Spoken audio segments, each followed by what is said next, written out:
on your iPad, go into the settings.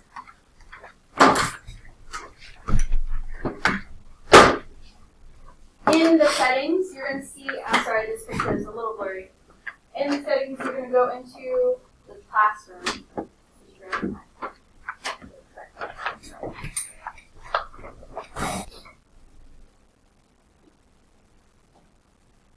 Okay, so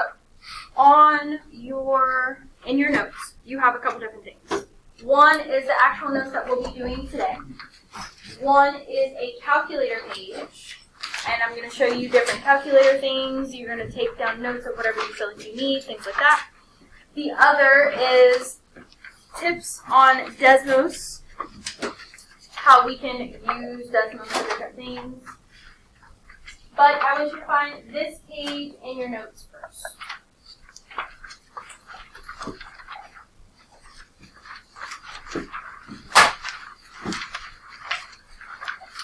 So in your evaluating notes, there should be a page that looks like this.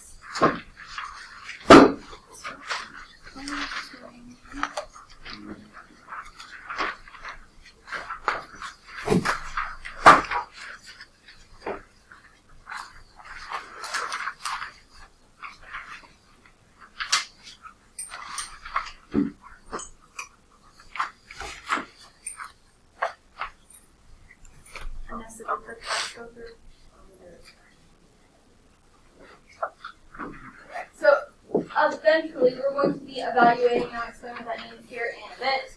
But in order to evaluate, we need our order of operations. So just so that we're all on the same page, some may have learned it. GEMDAS, GERMDAS, PEMDAS, GEMS, all of those different things, they all mean the same thing. So for the G, that's going to be our grouping.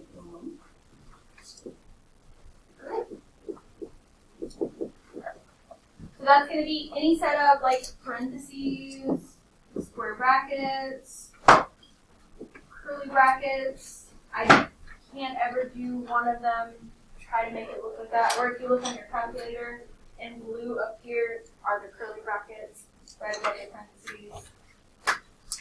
But also absolute value bars. All of those count as different grouping symbols.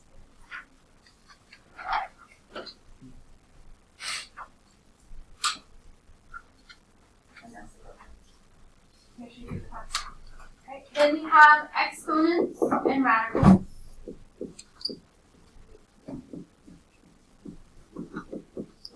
Exponents are pretty self-explanatory to the second power, third power, so on and so forth. But radicals are like your square root, your cube root, your nth root. Nth meaning you can put whatever number in there that you want. Root.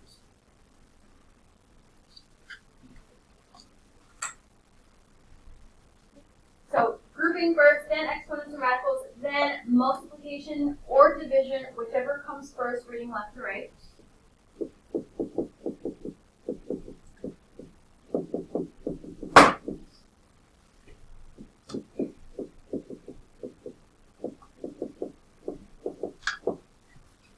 So if you get a division that's before multiplication, you don't do the multiplication first, you would do the division first. It's whichever comes first, reading left to right.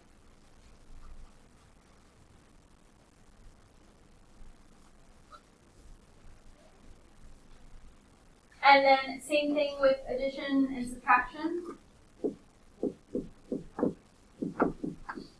Whichever comes first, reading left to right.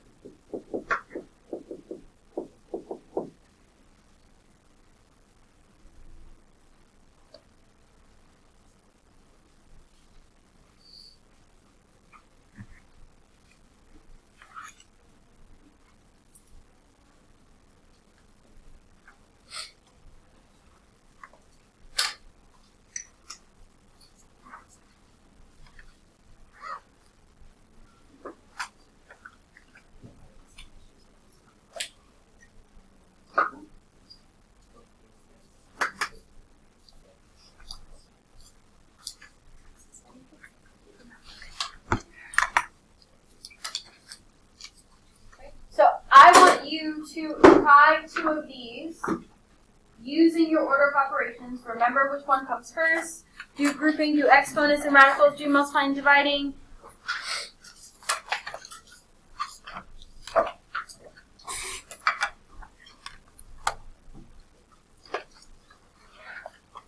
And I want you to do this one and this one. I want you to do it by hand first, and then you can check yourself in Desmos. Alright, let's talk about this first one first.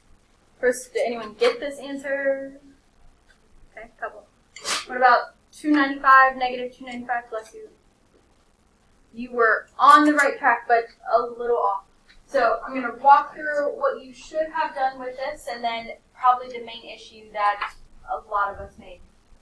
So here, order of operations, we should have done what's inside the parentheses first, and then inside that we still have to follow our order of operations. So we have to multiply first to get negative 12, then subtract to get negative 10, then do our exponent rule. But when we do our exponent rule, we have to use parentheses, because this is saying negative 10 times negative 10, which would give us a positive. But if you just put in negative 10 squared, you'll get a negative, because this one is really saying negative 1 times 10 squared. So two different things. So be careful with that. So always use parentheses, which will give you that positive 100, multiply negative 3 and 100, and then subtract. So negative 305 was the correct answer for that one. Do you have any questions on that one?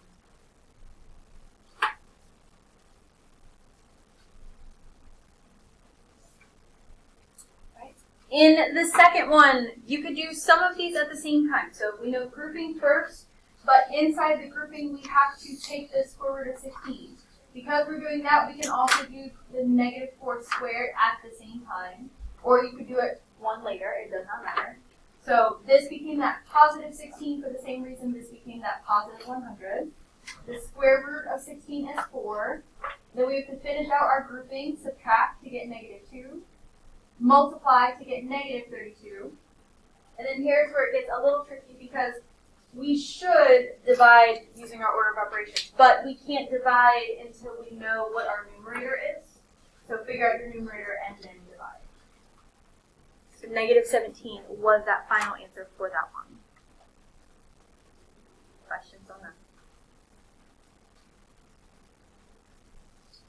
So in a moment, we're going to be evaluating using our order of operations to simplify, in a sense, more expressions. But before we do that, let's talk some calculator things.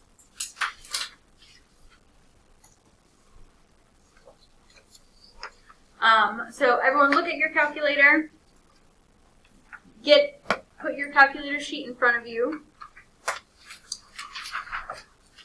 And this will be for any steps you want to write down, anything you want to help you remember the process, anything like that. So first, we talked about this the other day, something like that, to reset our calculators completely, because everyone uses these calculators. Second plus 712. So I want you to do that and write that down on your calculator page.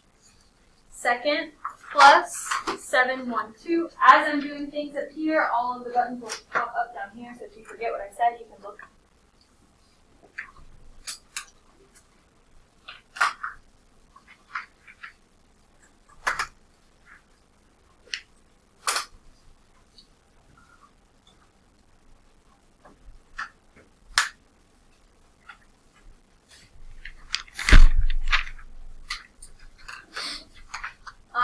We talked about fractions the other day. If we wanted to put in a fraction, alpha y equals. So alpha y equals, I'm going to type that in. You'll get a menu that looks like this. 1 or enter will give you that fraction bar. So alpha y equals for fraction, or fraction menu.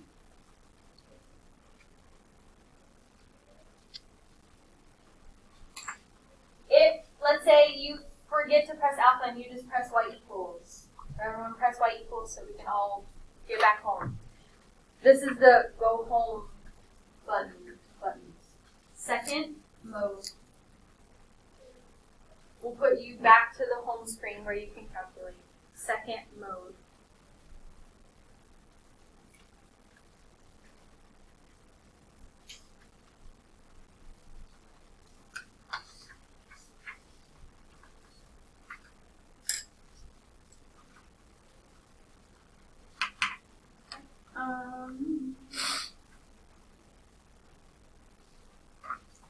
Sure.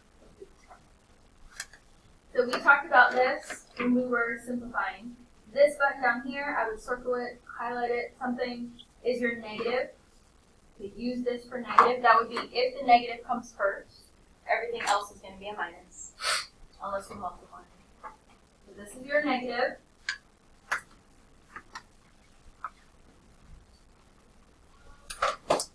This button next to alpha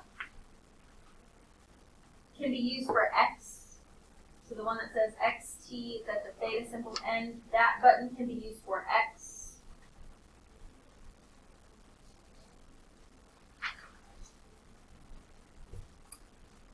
Right.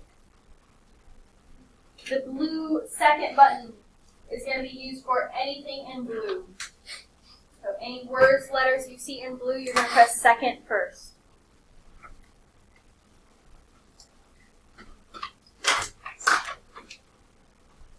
Anything in green, if you want anything in green, you're going to press alpha and then that button.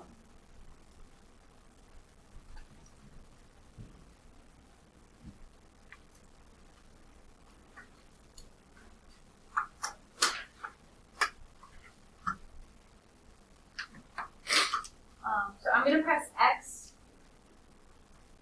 and then this button right here is your X squared, but you have to put something first before you square it. Above that small in blue is your square root. So if you wanted the square root of something, blue, the second, and then that. If you want to change your exponent to something else, you can go to the left and change it to whatever number you want. You can also, hit clear. I'm going to press X again, hit this little caret, top hat, up arrow, whatever you want to call it. This will also take you up into the exponent. So different ways to do exponents. So I showed you where exponents are, I showed you where the square root is. I'm going to figure this out. Cube root, you have to go to somewhere else. So find the math button. The button that says math. And the fourth one is going to be your cube root. So math 4 is going to be cube root.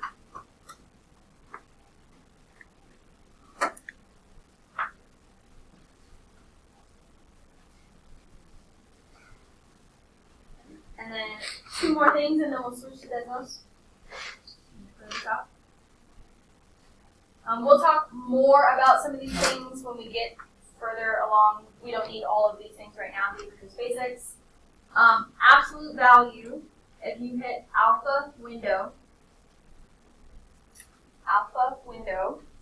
it will be the first one, ABS.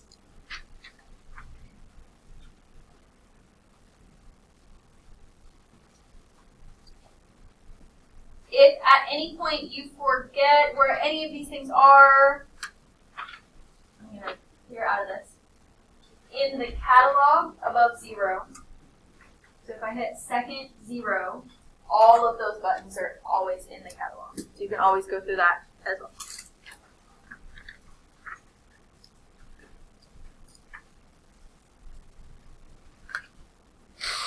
Questions in general or specifically about the calculator?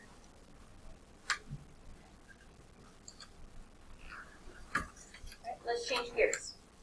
Now on desmos. So your iPad should be opening up desmos.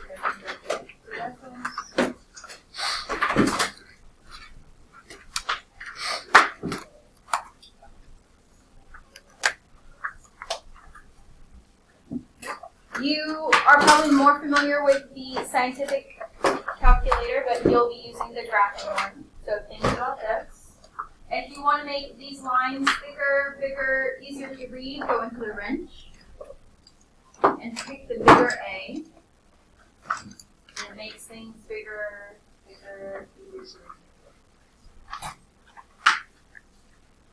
Okay. In the keyboard on Desmos is where you'll find most of the stuff you'll need. Your exponents, your variables, you can change your variables, your parentheses, your inequalities, absolute value, your square root, all those things. So always go to the keyboard if you are looking for something, but if you can't find something, then you can do one of these things. If you are on your school laptop and aren't using this keyboard but wanted to use your school computer, you could, so let's say I press X and I want an exponent. Instead of using the a to b or a squared, I can do Shift 6 and it will raise it to the exponent part. So Shift 6 will help you get exponents. The absolute value is the 2 bars with the A in between, but if you wanted to type it, if you type in ABS and then parentheses, it will give you it will do the absolute value of whatever.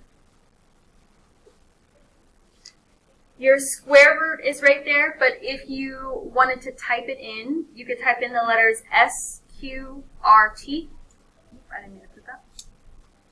So SQRT, and it will transform itself to a square root. You could do that with these letters as well. We do the same thing. Cube root, you could do the same thing. CBRT, and it will transform to a cube root. So that is one way you can access the cube root, CBRT. Or you can go to functions. Everyone go to functions. Scroll all the way down.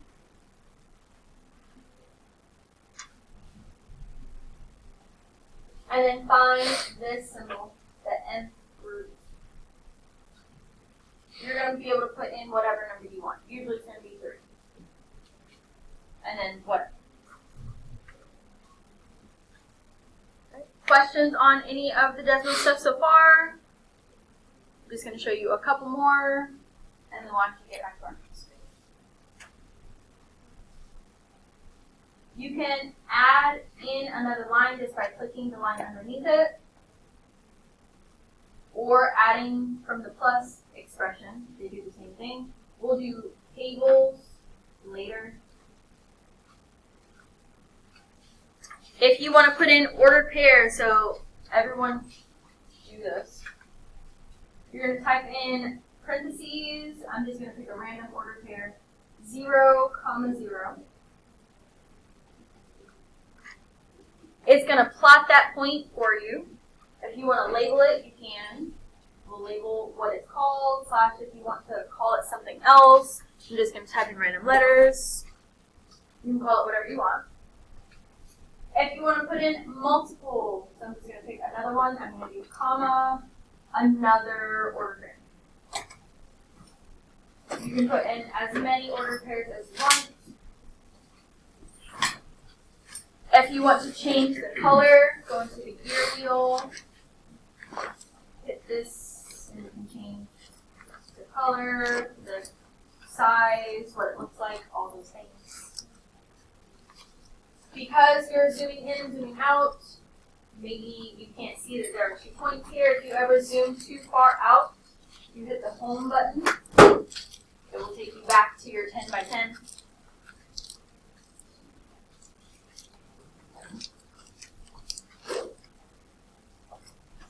Someone give me a random fraction. Sure. So whatever fraction you put in here, it will give you what that decimal is, but you can also convert it to the fraction. It will give you the simplest fraction, and you can use that to go back and forth. Right. And then the last thing is going to be something that's going to help you with what we're about to do. So everyone type in this expression. 3a plus 6. So I went into the ABC to get the A. When you type this in, you should get something that says add slider. Go ahead and add in that slider.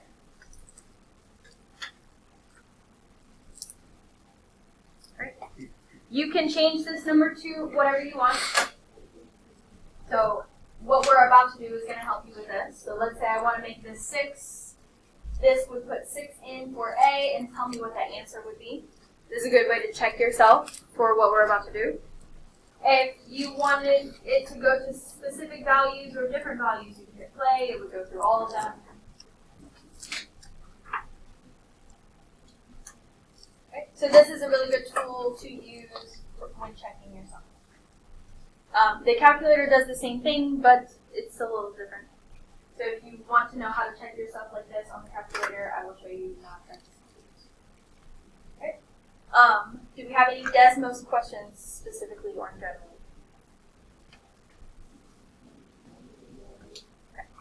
Okay. Take a quick break, stretch your limbs, get out of your seat, stand, get some blood flowing in your legs. Everyone stand up for 2 seconds.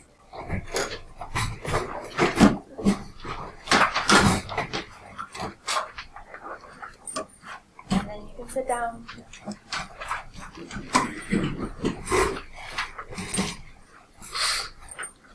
Alright, so we're going to evaluate. Does anyone know what that means?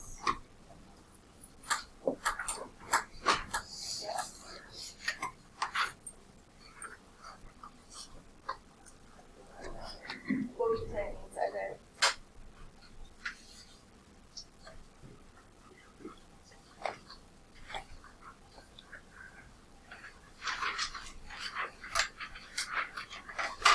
You know what it means, but not really sure how to explain it. Okay. So when we evaluate, we kind of do what we talked about with our properties, substitute. So we're going to take whatever is given, substitute it into wherever the letter is, and then simplify it. So like for this one, we would take this -8, put it where n is, and then figure out what this answer is. So what would this be?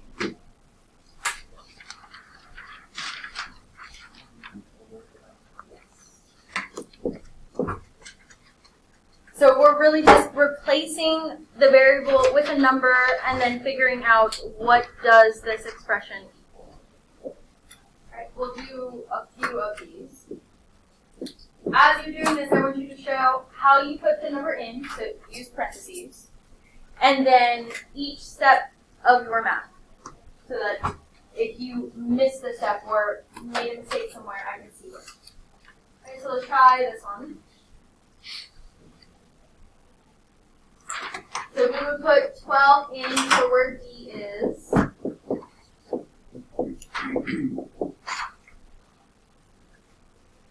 And then you would show that you multiply the -4/3 and 12. You can do that right now on Desmos on the calculator, either or by hand, it does not matter. When we get to the quiz and the test, you will not have access to Desmos. You will have your calculator. So make sure you're practicing on both. Not this quiz or this test, but sometime down the line, you will have no calculator. I'll let you know when those are. And then you'll have to do things by hand. So if you're doing it by hand, you can put 12 over 1, multiply across, multiply in Desmos, multiply in your calculator. What would this part be?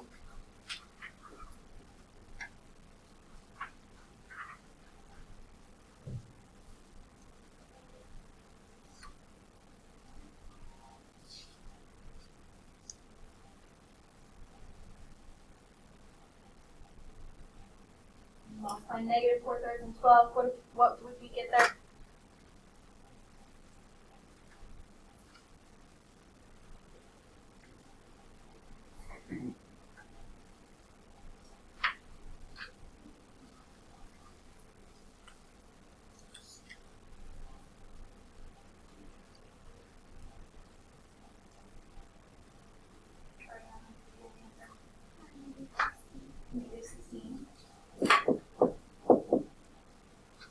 So this is really about your order of operations. Multiplying first and then subtracting to get that final answer.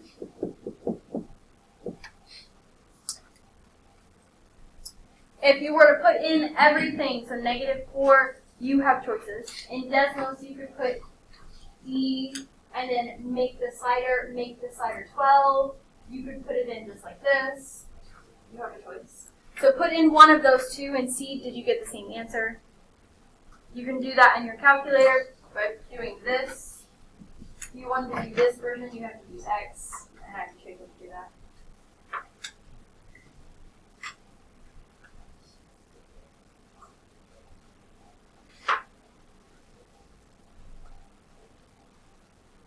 Everyone get that same answer? Try another one. Try this one. 3a squared plus 1, where a is 1/2. So we're going to put 1/2 in for a. Make sure you're using parentheses, put the square outside of parentheses.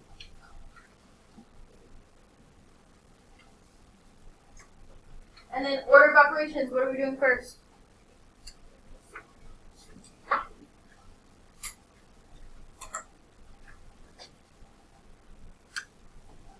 Multiplying, doing our exponent, or adding first.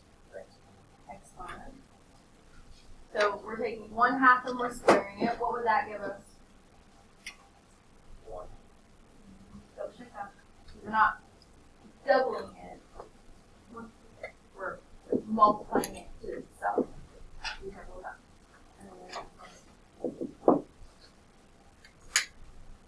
Right. Then we can multiply. Again, if you're doing this by hand, the 3 would be over 1.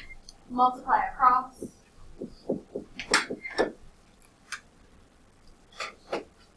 Add those together. Tell me what you get. Points. Say that one. Points. If you add these together. And we want this as an improper fraction. We're no longer doing mixed fractions.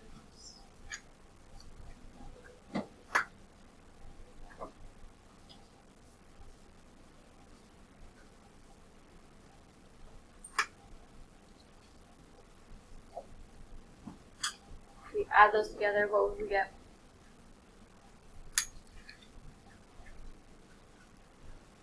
Did you get that answer?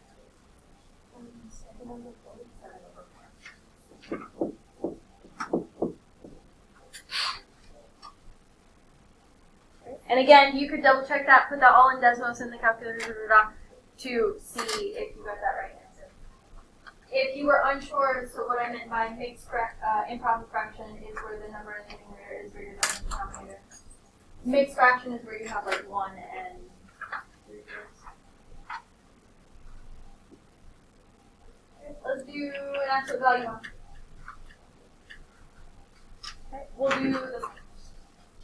So this one now has 2 variables, but you're doing the exact same thing.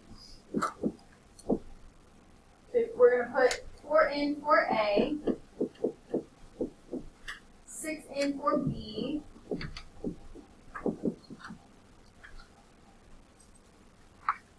and then we're going to apply our order of operations. So what would we do first here?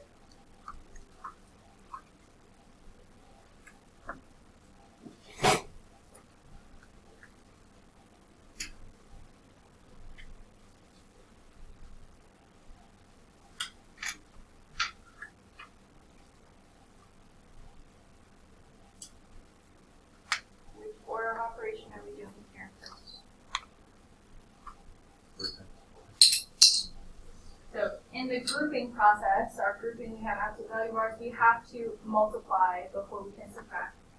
So we can actually do this and this at the same time.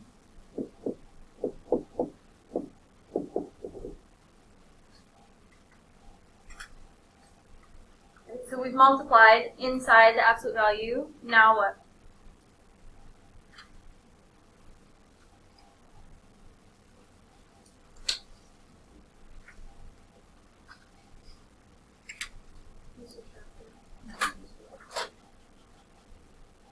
Subtract the 16 and the 18.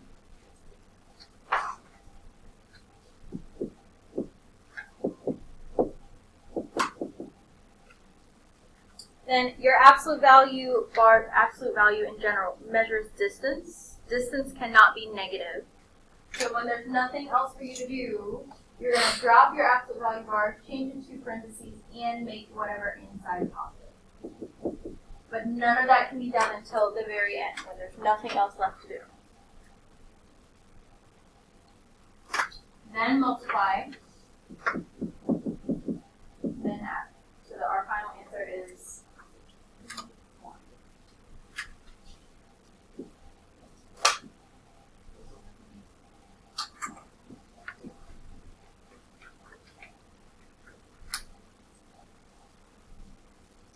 Do we have any questions on evaluating so far? We're going to do one more, and then any others you want to see, do go over, and then you'll have time to practice.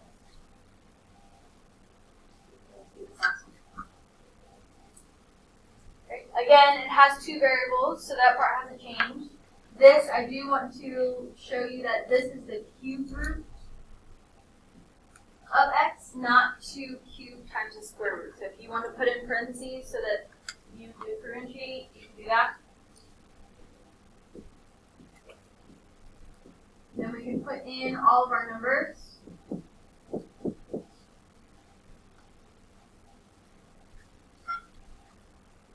And what would we do first here?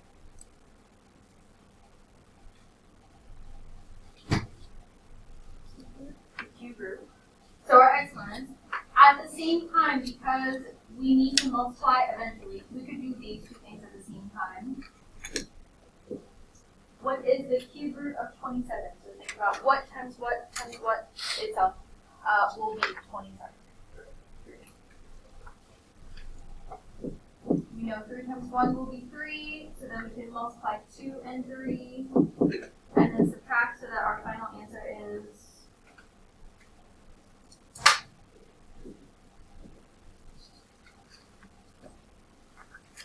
3. We skipped over a bunch on this page. There are also some similar to these on the back. Are there any from this page or the back of this page that we want to see, do, go over, have questions about?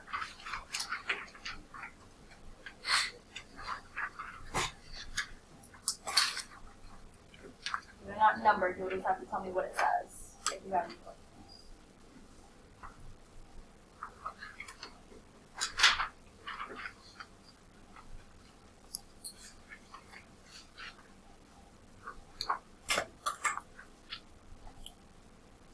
If you don't have any other questions that you want to go over up here, I want you to work through the ones that we did not do on this page. If you feel like you're good after that, then if we have time, you can work on your Delta Math. Some of you started it already. There's one due on Friday on evaluating. If you feel like you need more practice, you can go on to the back and the last page. If you feel like you need even more additional practice, you can grab one of these sheets.